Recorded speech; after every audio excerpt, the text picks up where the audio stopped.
পটল ভাজাটা অবশ্যই বেশি বেশি করে কমেন্ট করে জানাবে আমাকে। দেখতেই পাচ্ছেন বন্ধুরা, এই হচ্ছে আমাদের এখানকার ওয়েদার, আর এই হচ্ছে আমাদের ঘর, ভাঙাচোরা ঘর, গরিব মানুষ। এটাই আমাদের কাছে রাজমহল।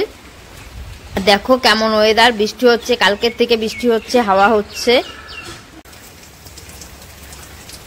বন্ধুরা এই হচ্ছে গরিবের খাবার, দেখতেই পাচ্ছ। 4টে পটল নিয়েছি, নিয়ে ভাজছি।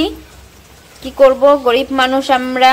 টুকুটা তেল দিয়েছি, দিয়ে 4টে পটল ভাজছি।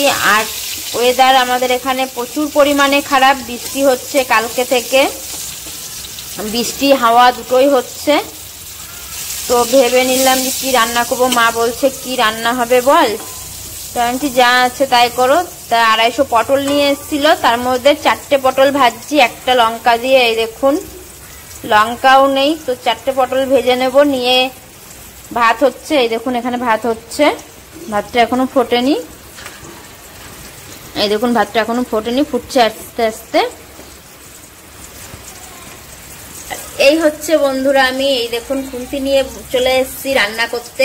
বৃষ্টি হচ্ছে, মা বললো একদমই তুই ভিজবি না, তুই রান্নাটা কর, আমি বাসন কুসন মেজে নিচ্ছি, ঘর দোর যা পরিষ্কার করার আমি করে নিচ্ছি।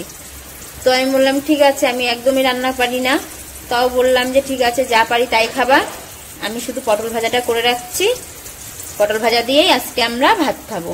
তো এই দেখুন 4টে পটল ভাজা প্রায় হয়ে এসছে, কি মনে হচ্ছে একটু কাঁচা কাঁচা আছে।